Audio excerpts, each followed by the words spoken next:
Mas aí o sujeito que começa a voltar, esses exilados, aquela coisa, o pessoal começa a se apropriar da academia, da universidade. E então toda aquela ideia, não, deixa o cara falar lá. Então toda aquela ideia, toda essa ideia marxista, toda essa ideia vai sendo então mais difundida e se apropria da universidade brasileira. E então os novos, as pessoas que vão se formando, os cursos, vão sendo impregnados pelo pensamento, pela ideologia marxista. Mas continua lá. Exatamente. Isso me lembra uma coisa, Rodrigo. Falando sobre isso, porque você falou do militarismo e tal, é interessante o nosso pessoal saber como começou essa história. Eu chego ao Brasil e eu estudei, eu me formei na transição da escola. Eu fui defensor da escola prática, mas hoje eu sou defensor de uma escola prática de conteúdos transferíveis capazes de serem usados e aplicados com sucesso. Então, a prática é importante, senão nós criamos um exército de pessoas aí que sequer sabe trocar uma lâmpada, como está acontecendo hoje na Europa. Na Europa, o cara não consegue subir numa cadeira para trocar uma lâmpada. Você precisa chamar um eletricista porque ele é especialista nisso. Veja bem, que ponto nós chegamos, sabe? O cara não consegue fazer um ajuste de um parafuso numa porta. Estou falando de coisa simples. Sim. Porém, nós temos que entender que ao invés de ensinarmos ideologias nas escolas, nós temos que ensinar fundamentos, conceitos que possam ser colocados em prática e depois exercitar a prática. Então eu vejo que escola foi feita para ensinar matemática, português, línguas, de preferência 2 ou 3 línguas, para que o povo não fique só preso à sua língua, mas hoje com o globalismo possa ter acesso a outras línguas, mas que também as pessoas sabem usar uma chave de fenda, uma chave de boca, um alicate, enfim, uma ferramenta de medição de tensão, de medição de intensidade de corrente, coisa que muitos já esqueceram. Daí tem que ter o SENAC, tem que ter as escolas que formam esses profissionais práticos, mas que no fundo não sabem. Ele sabe como ligar um fio, ele sabe como ligar uma fase e um neutro, mas ele não sabe como funciona a circulação de corrente. Ele não conhece os fundamentos da eletricidade. Enfim, é um exemplo que eu estou dando prático. Ótimo. Mas só para que o nosso pessoal possa saber como essa história começou, temos que lembrar que nesse país, hoje, quem discursa, com perdão da expressão, hoje quem arrota grosso nas mídias, que outrora foram conservadores, como as grandes redes de televisão, os grandes jornais, que outrora defendiam o conservadorismo, mas depois eles foram contaminados com o processo esquerdista que se infiltrou dentro deles. Por quê? Porque nós temos uma história de guerra e de guerrilha dentro do Brasil. Eu, quando chego ao Brasil, essa história tinha chegado ao seu fim. Mas chegou ao fim como? Bom, eu me lembro que o tal do general Golbery Couto e Silva, uma coisa assim, Golbery Couto e Silva, que foi o grande proponente da questão da segurança nacional, tinha uma preocupação com guerra, com guerrilha. E a gente sabe que isso aí eclodia, isso aí estava, fervendo em vários lugares do mundo. Eu passei por isso em Angola, quando estava lá. Eu vi a infiltração de Cuba lá dentro daquele país. Eu vi como o socialismo chegou aos governos, porque na época eu fui estudar em Portugal, eu vi como Portugal e França se tornaram socialistas. Eu vi isso. Eu vivi isso na pele. Eu fui um estudante subversivo. Eu fui um cara de discurso, eu fui um cara... Você contou, você trouxe uma questão dessa numa live que eu fiquei querendo... Um dos pontos que eu queria trazer nessa live com você era que você contasse essa experiência, porque você conta da música que cantava, de como que adorava o líder. Então eu queria, seria muito rico para nós você trazer essas questões. Para mim, uma mente adolescente, transitando para a fase jovem, Che Guevara era um ídolo. Era um revolucionário. Só que depois que você se aprofunda, e isto é aquela coisa, mente manipulada sem saber o que está nos bastidores. Isso. Porque quando você começa a conhecer os bastidores, você começa a ver que esse cara, na verdade, era assim: você não me serve, o cara mata. O cara mandava matar. Isso aí. Então ele defendia. O desertor, isso, né? O desertor, ele passava a explicar por que tinha que punir o desertor dessa maneira, inclusive tirando-lhe a vida. Né? Exatamente, porque isso servia de lição para os outros. Isso coibia qualquer outro desejo de cair fora. Eu me lembro bem nas Olimpíadas que os atletas de Olimpíadas viviam querendo pular fora dos seus países, pedindo asilo, pedindo que os países os recebessem. Eu me lembro disso, Cuba fez isso, Rússia fez isso. Agora, se era tão gostoso, se o regime era tão bom, o proletariado no comando da nação era tão bom, por que o povo queria saltar fora quando tinha oportunidade? Então essas coisas começaram a me chamar a atenção. Como começou a me chamar a atenção determinadas situações em que eu via que nós éramos defensores de que não, sabe, o capitalismo tem que morrer, os opressores têm que morrer, a burguesia, sabe, é um câncer. Veja, esse era o meu pensamento, até a década, vamos dizer assim, até a década de 80. Eita. Depois eu me tornei um social-democrata. Outra porcaria, vamos falar a verdade, outro lixo.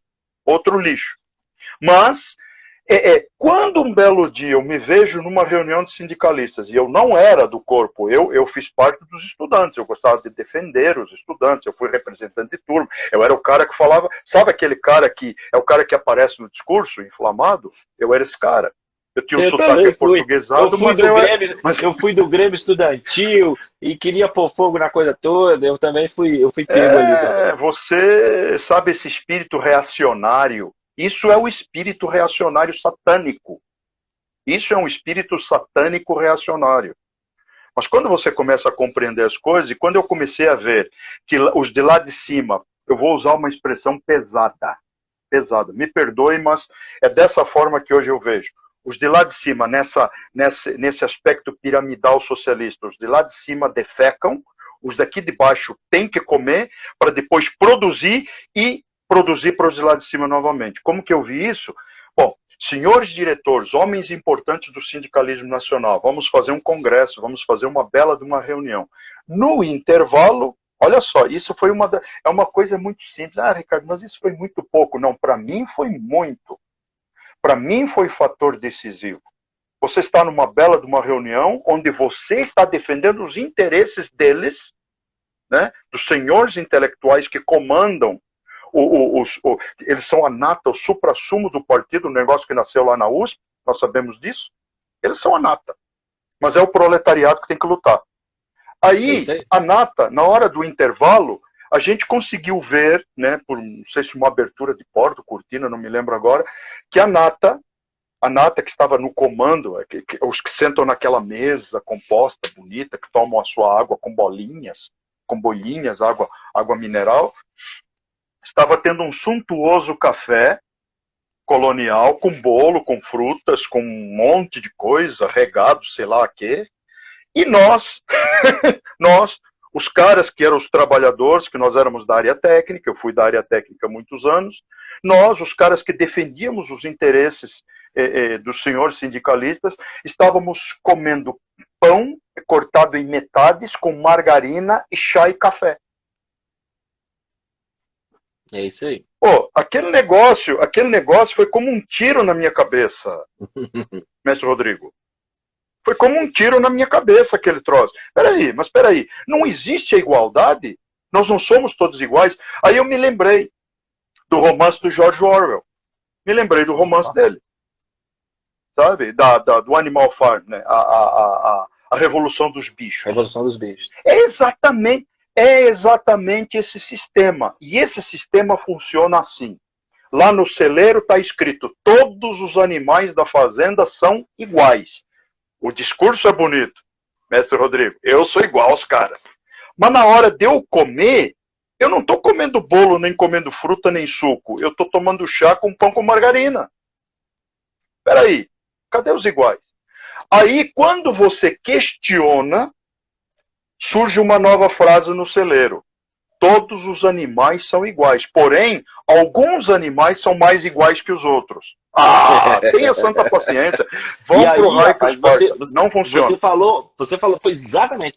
Lugares onde esse proletariado, onde aconteceu o marxismo assumiu, aconteceu justamente essa questão. Na prática, a teoria é outra. Alguém disse que você pode até ignorar a realidade, mas você não consegue ignorar os fatos de ter ignorado a realidade. Na prática é isso aí, meu irmão. Na prática o bicho pega.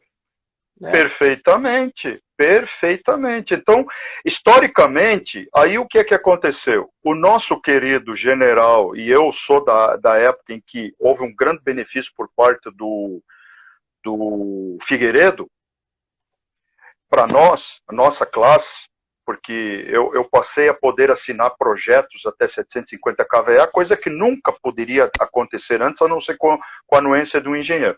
Mas o general Golbery Couto e Silva, o que ele faz? Ele diz, preocupado com a segurança nacional, o que ele diz? Não, gente, nós estamos com uma iminente guerra dentro do país, uma guerra civil, guerrilha, né? O manual do nosso amigo Marighella já corria solto, inclusive estava dentro já dos meios, de alguns meios revolucionários, mas ainda efetivamente não estava dentro do ensino, não estava dentro das instituições de ensino.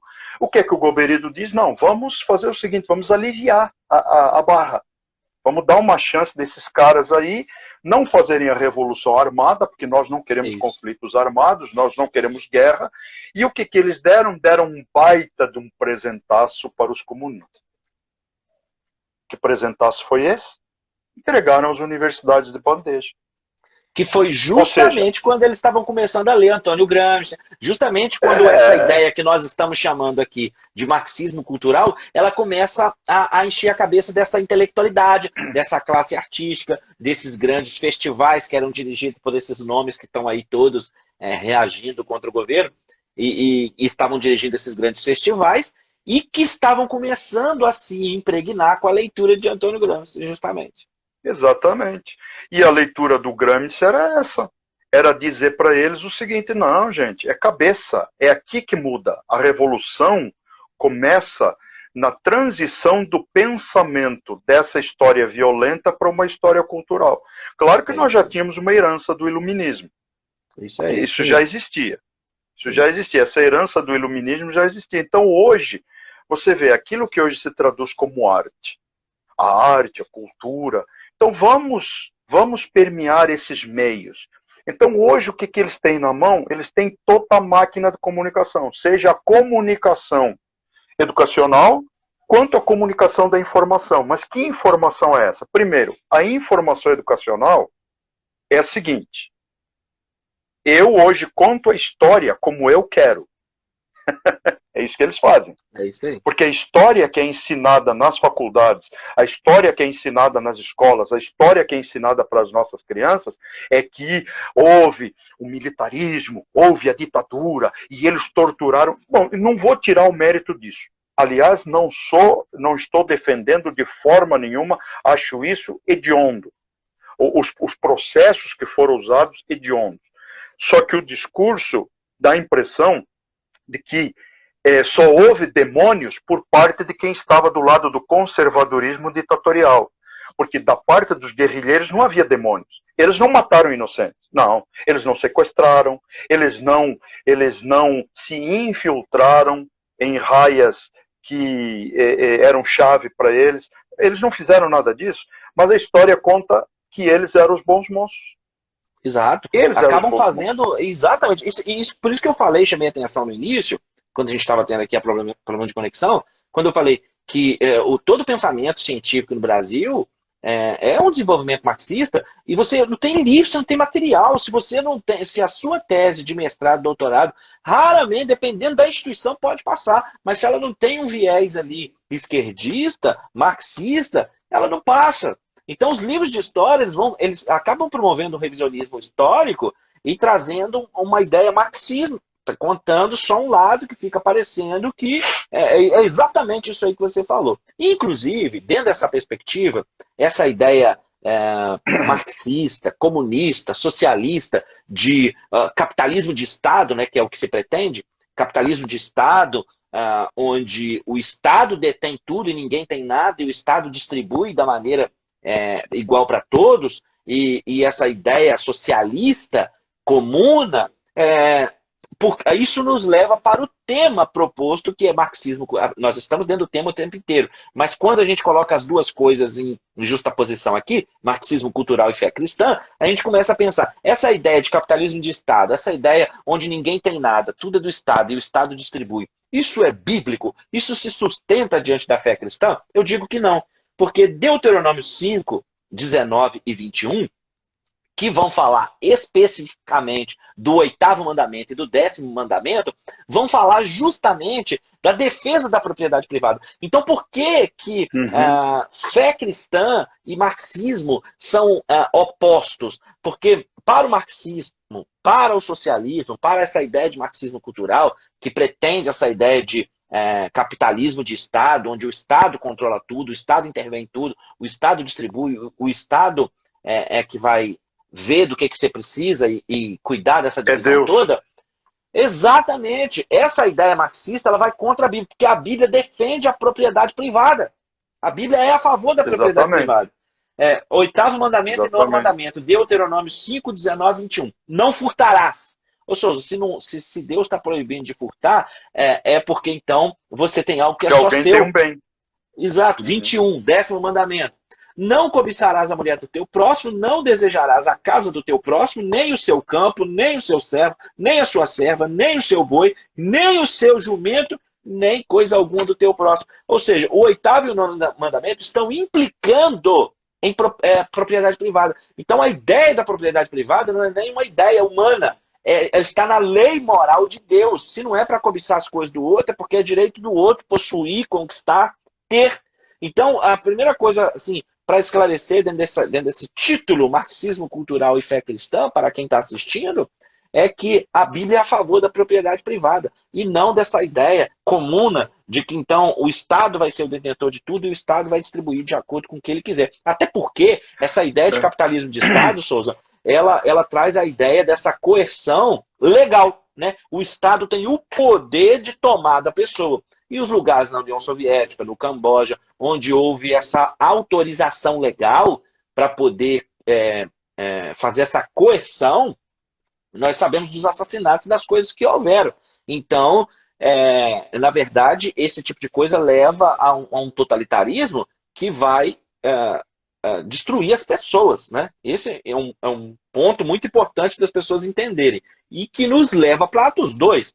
Que as pessoas que, baseadas em Atos 2, querem dizer que o texto dizia que todos vendiam todos os bens e ninguém tinha nada propriamente seu e eram todas coisas comuns. Primeira coisa para se entender, não se trata de doutrina. Primeira coisa, não é uma doutrina, mas as pessoas estavam se convertendo e queriam manter a igreja. Segunda coisa, não era uma imposição política, Souza. Aquilo que estava acontecendo em Atos 2 não era uma imposição política. Tratava-se de voluntariado. Tratava-se de uma questão que partia de cada pessoa. Não havia nenhuma ordem da igreja. Terceiro ponto. Aquilo aconteceu só dentro da comunidade cristã. Não aconteceu na sociedade como um todo, como se pretende no socialismo marxista, comunista. A ideia de, então, pela coerção, pela força, fazer com que você perca a propriedade privada. Não, ali em Atos 2 não era doutrina da igreja, era o pensamento de algumas pessoas que faziam, convertendo-se, faziam isso. Segunda coisa, não era uma imposição política. E terceira coisa, aconteceu só dentro da comunidade cristã. Tanto que Paulo, em 2 Coríntios 9:7, ele vai dizer que quem vai cuidar dos pobres, quem vai fazer a oferta, quem vai cuidar disso, faça conforme propõe no coração e não faça com tristeza. Não faça com tristeza. Ou seja, não é uma coisa impositiva, não é uma coisa obrigada. Tratava-se de voluntariado. Manda lá, Souza. Exatamente. Uma coisa que eu acho interessante, o próprio, há um autor, inclusive eu já fiz até alguma postagem dele sobre liberdade, Frédéric Bastiat. Ele fala sobre uma questão que é o chamado espólio legal, o espoliamento legal. É quando o próprio Estado autoriza você a ser espoliado. Espoliado de várias coisas. Duas coisas importantes, a propriedade, aquilo que você conquistou com o teu esforço, e a tua liberdade.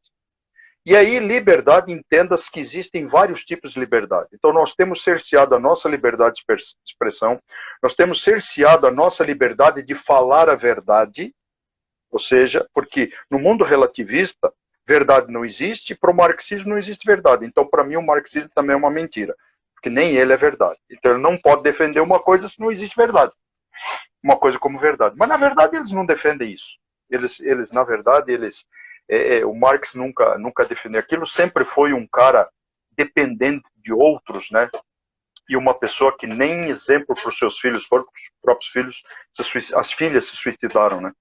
Então, um cara que, enfim, um intelectual sobremaneira, mas que nos deixou um legado totalmente falso, vamos colocar assim. Se não existe verdade, é falso. Mas isso aí, não vou nem entrar nesse mérito.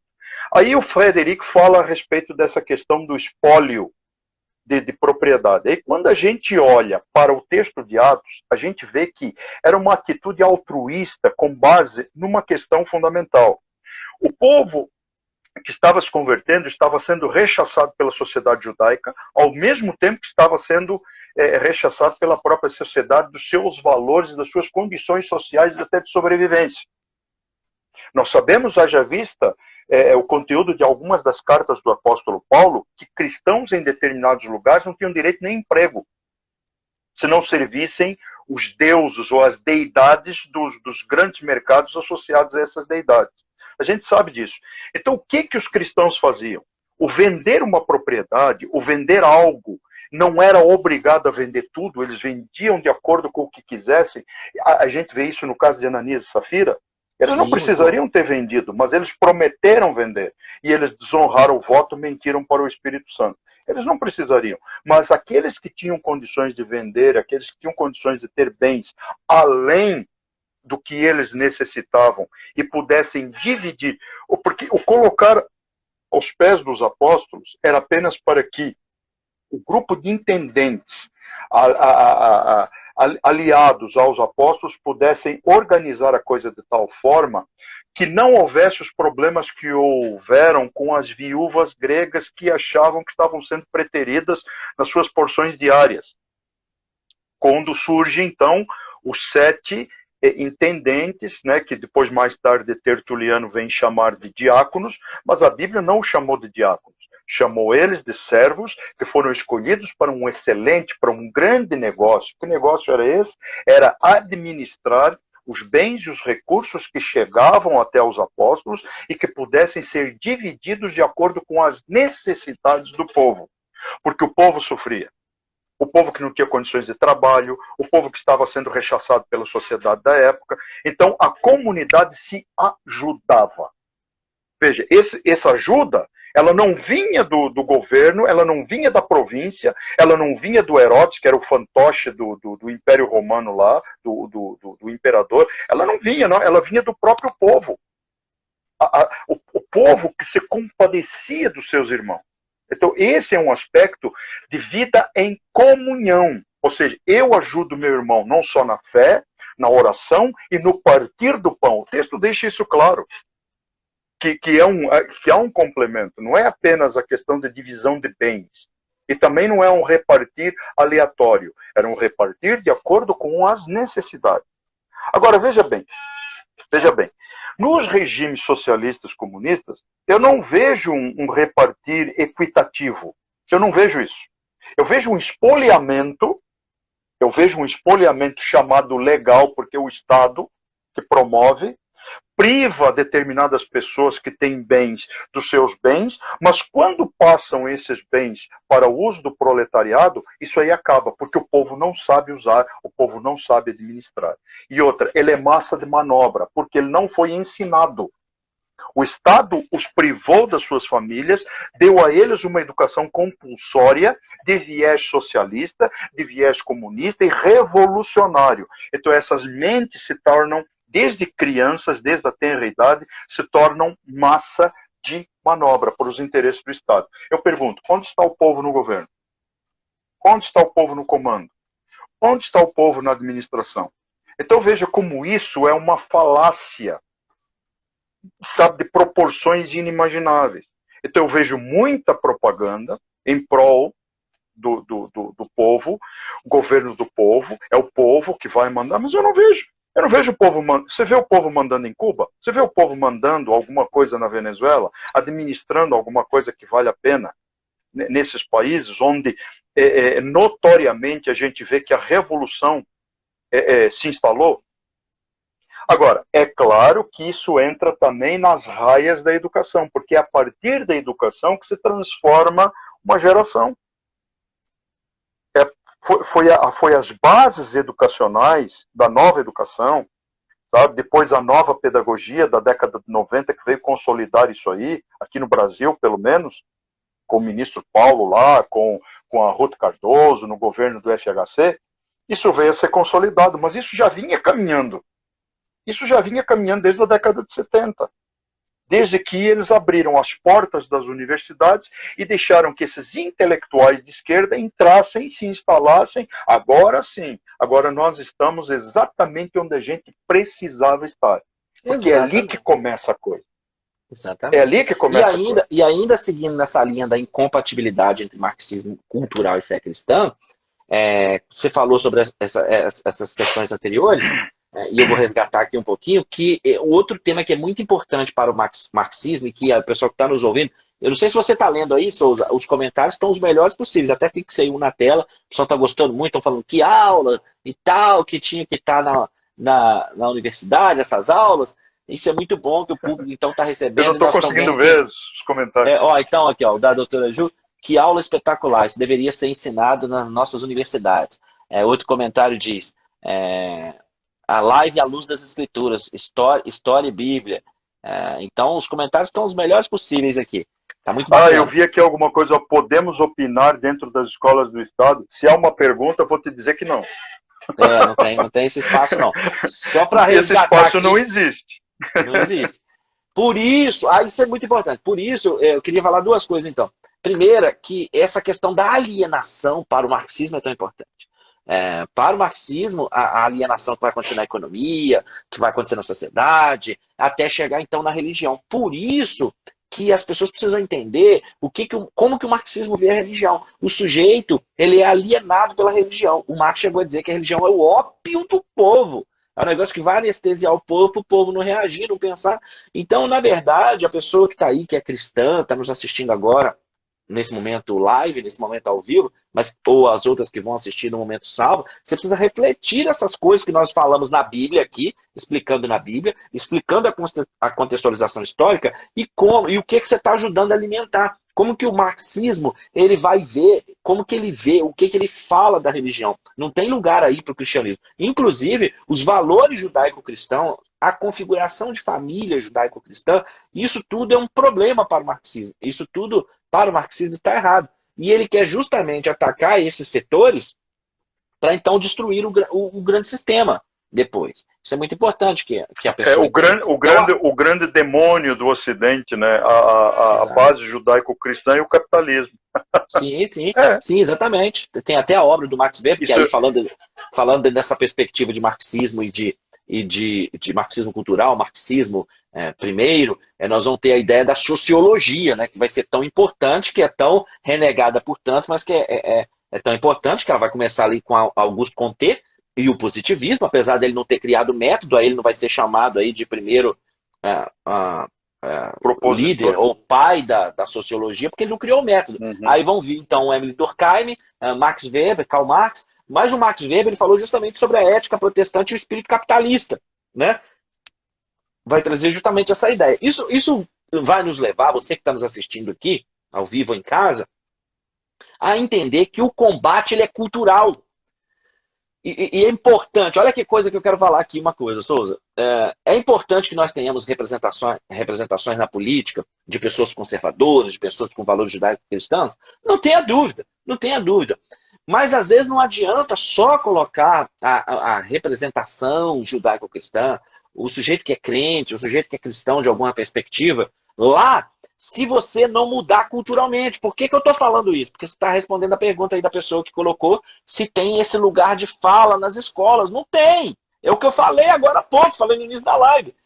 Se você não tem um viés esquerdista, você não faz pós-graduação, você não faz pós-graduação estricto sensu, não passa no mestrado, não passa no doutorado. E outra então coisa, é um combate cultural, nós vamos debate. mudar culturalmente. Não existe nem debate. Não existe nem debate. Não. Eu fiz universidade pública, não tem debate. Então você precisa entender, a sociedade precisa entender que uma live dessa, e obrigado aí a todos pelos comentários que estão colocando, uma live dessa é para você assistir 2, 3 vezes e compartilhar com o maior número de pessoas que você sabe que precisam se munir dessa argumentação, porque o combate cultural precisa ter a representação, sim, precisa ter a representação de pessoas lá com valores judaico-cristãos, mas não somente isso. Esse combate cultural, nós vamos começar a trabalhar a cultura das pessoas com boas literaturas, e a gente sabe que há uma preguiça muito grande de ler, há uma dificuldade de ler, há uma dificuldade de interpretação, o analfabetismo funcional causado por essa educação que criticou tanto a educação bancária, chamando de conteudista, Souza, falando que é muito conteudista. Ora, eu sempre me irritava com isso, mas ficava sempre quieto. Porque essa questão... Mas eu percebo uma coisa, não quero te interromper. O conteúdo, uma educação conteudista foi substituída por uma educação ideológica. Exatamente. Então, Paulo Freire e demais vão criticar o professor que no primeiro momento ele tem um discurso ideológico e depois ele larga esse discurso e começa a transferir conhecimento. Gente, ou seja, ele deixou de fazer política na sala de aula para ensinar de fato. Porque quando a gente fala em transmitir conteúdo, em transferir conhecimento, não é só ficar o tempo dizendo, nós vamos transferir conhecimento, igual nós estamos fazendo aqui, nós estamos transferindo conteúdo, mas é lógico que vai ter o momento dessa devolutiva que o aluno vai participar, o aluno vai falar, mas da perspectiva marxista, não. Você tem que chegar em sala e o professor quase não fala, ele não usa o quadro, ele não escreve no quadro. Né? Eu estou falando aqui de universidade pública. O sujeito não escreve no quadro. E aí de você falar uma coisa, defender uma ideia que não é marxista.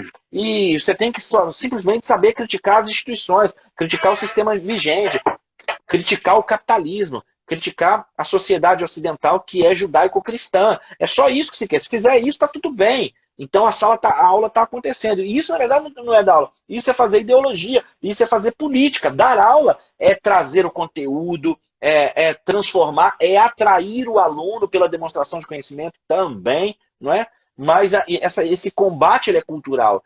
Então nós precisamos, como sabemos que as pessoas não mergulham nos livros, nós precisamos sim, através dessa live e de outras que nós vamos fazer, com as nossas temáticas, que nós já conversamos sobre isso, evolucionismo, criacionismo, terra plana, né? Isso tudo que nós vamos discutir futuramente. Essa é o pontapé, e eu acredito que um bom pontapé. Olha aqui, os irmãos estão falando, estou extasiada com tanto conhecimento que os pastores estão nos passando. Glória a Deus por isso. Essa live vai ficar salva no Instagram e vai também para o YouTube. Mas o combate é cultural, porque hoje não tem lugar de fala. Né? E nem todo professor é marxista esquerdista, nem todo professor Souza. Mas às vezes aquele que não é, ele até dá orientações aos alunos. Se você quiser passar, você lê esses autores marxistas que estão sendo passados. Mas se você quiser aprender, você tem que ir nesse, né? Para poder Scruton e conhecer o conservadorismo e outras questões mais. Então, acredito que está sendo altamente esclarecedora. Mas fala aí, Souza. Então, me preocupa uma coisa muito interessante, eu estava me lembrando enquanto você estava falando, e eu até fiz um pequeno texto, né, que eu gostaria até depois de postar, sei lá, no Telegram, alguma coisa assim, não sei. Deixei ele, mas eu vou tentar expô-lo aqui na fase que nós estivermos encerrando até agora. Eu me lembro, eu fiz pós-graduação em psicopedagogia compulsória, e eu fiz o mestrado, eu tive a satisfação de fazer o meu mestrado livre. Pensando exatamente nas não imposições acadêmicas. Veja, pensando nisso, Rodrigo, para ter liberdade de expressão, sim, liberdade de criar, liberdade de escrever. E eu tive um grande orientador de mestrado, né, um reverendo, né, formado pela Mackenzie, que foi nosso orientador, e que foi ele que trouxe, foi o nosso coordenador também de curso de mestrado. Mais tarde eu acabei me tornando também coordenador do mestrado livre, né, só com um outro viés, e nessa época eu preferi sugerir literaturas e dar liberdade aos alunos que são cabeças pensantes e inteligentes. Mas veja só, quem eu tive que ler e estudar? Esse é um. Outra coisa, se foi feito com bases no ensino e no conteúdo do Mackenzie, eu pergunto, onde o Mackenzie aportou? Recentemente foi feita uma pesquisa, uma universidade que devia ser ortodoxa e pautada nos princípios e nos fundamentos éticos e cristãos, hoje ela já aceita um certo liberalismo e a maioria dos alunos sequer conhece Bíblia. Sequer conhece Bíblia. Você vai perguntar alguma coisa do Antigo Testamento, ele não sabe. Ele diz, eu já acho que já ouvi falar quando eu era criança. Mas espera aí, eles estão aprendendo o quê? Eles estão aprendendo exatamente aquilo que eu, depois, mais tarde, descobri, quando acabei dando aula para uma das nossas missões, a matéria de desenvolvimento infantil, e a gente vai estudar quem? Vygotsky, Erich Fromm, e aí eu acabo vendo, mas peraí, esses caras são tudo marxistas, são tudo gramscistas, e é esses caras que nós estamos ensinando os nossos professores de crianças dentro da igreja? Valon, Vygotsky, todos eles.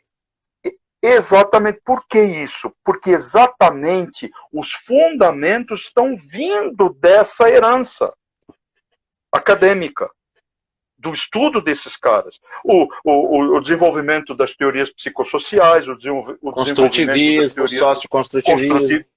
Exatamente, do Vygotsky e de outros caras como esse.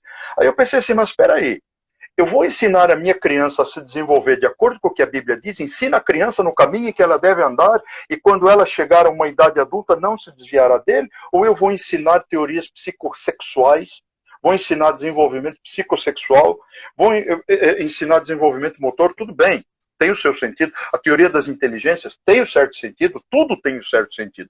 Mas o que eu quero dizer é que mesmo dentro do nosso meio teológico acadêmico, já existe uma herança, mestre Rodrigo, desses proponentes lá de fora, dos psicólogos, dos psicopedagogos lá de fora, sim, que tem viés marxista, que tem viés gramscista. Então eu estou vendo isso. Eu passei pelo meu mestrado, foi educação cristã, eu passei por ele. Tive grandes ganhos, dou graças a Deus pelas orientações que eu recebi. Mas eu também tive, e se eu tivesse dado mais valor a isso aqui, ao conteúdo desse cara aqui, como o Leonardo Boff, o Paulo Freire e alguns teólogos liberais protestantes, eu teria me tornado um guerrilheiro subversivo liberal cristão dentro da igreja. Teria me tornado.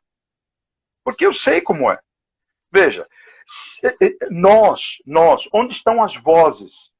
Rodrigo, eu faço essa pergunta, meu querido irmão, e aos demais. Onde estão as nossas vozes? Eu tenho amigos aqui em Ponta Grossa, fazem parte de uma instituição, Civitas, onde se trata a cosmovisão cristã, onde se entende ser absolutamente necessário colocar homens de valor íntegros, homens de fé, mas homens também de um intelecto suficiente para ocupar cargos chaves na sociedade. Para que a nossa sociedade comece ou tenha diminua a tensão e seja um pouco menos poluída. Comecemos o processo de despoluir essas grandes organizações, principalmente as que são ligadas a instituições educacionais. Aí eu pergunto, onde estão essas vozes? Rodrigo, nós estamos calados. É isso. Nós estamos acuados, nós fomos criados como elefantes num circo, que não tem ideia da força que tem, e estão lá amarrados num toquinho, num pedacinho de pau com um barbante. Peraí, mas quem que incutiu essa educação na gente se nós somos pessoas de fé, orientadas pelo Espírito Santo, cremos na palavra, temos a palavra como nosso manual, nossa regra de fé, temos o poder do Espírito Santo, e por que estamos calados? Estamos calados porque existe uma minoria na sociedade, minoria, e nós somos maioria, uma minoria que berra. Sim, falou duas coisas muito importantes. O marxismo cultural, entender essa questão, gente, da live de hoje, o ponto está justamente aqui. O marxismo cultural vai dar voz à minoria sobre a maioria, porque para o marxismo, gente, o coletivo está acima do indivíduo. Está acima do indivíduo. E numa perspectiva bíblica, numa perspectiva conservadorista, é o contrário. O indivíduo é importante. Então, quando você cuida do indivíduo, quando o indivíduo tem as suas liberdades, a minoria também vai ser assistida, não é?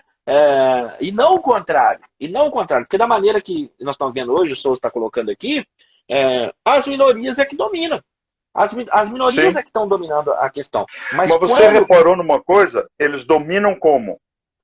Pelo discurso. Discurso, pronto. Você falou outra coisa aqui que é bom a gente resgatar. Propaganda. O pessoal que está assistindo. O pessoal que de repente não foi à academia, mas está tendo a oportunidade, eu quero crer que isso aqui é algo de Deus. Por exemplo, a janela de Overton, né?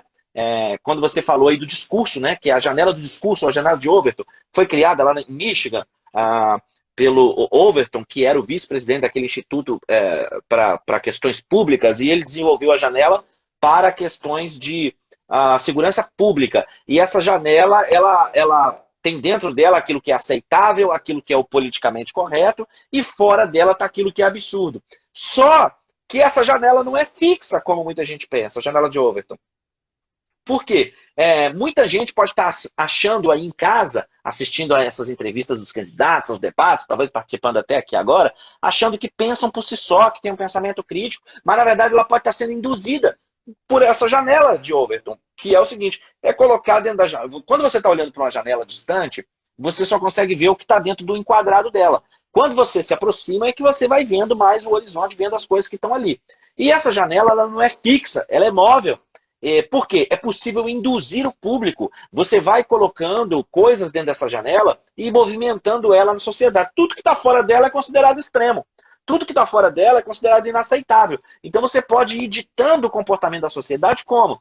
Fazendo mudança de comportamento. Pegando um assunto que, por vezes, era inadmissível que se discutisse aquilo publicamente. Mas o fato de ser discutido publicamente, através, muitas vezes, de um intelectual, de um cara aí com mestrado, com doutorado, um especialista, o fato daquele absurdo estar sendo discutido publicamente já faz ele ser aceito.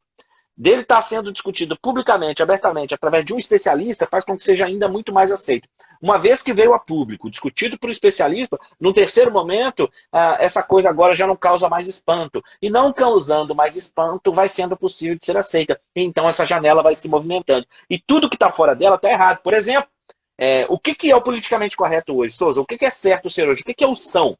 São é ser marxista. Se você fala qualquer coisa fora do marxismo, parece que você é o sujeito que odeia pobre. Nós somos pobres, né? Parece que você é o sujeito que odeia pobre, que coisa. E nós somos pobres, senão alguém pode achar até que nós somos aqui classe média ou rico, e não tem nada disso.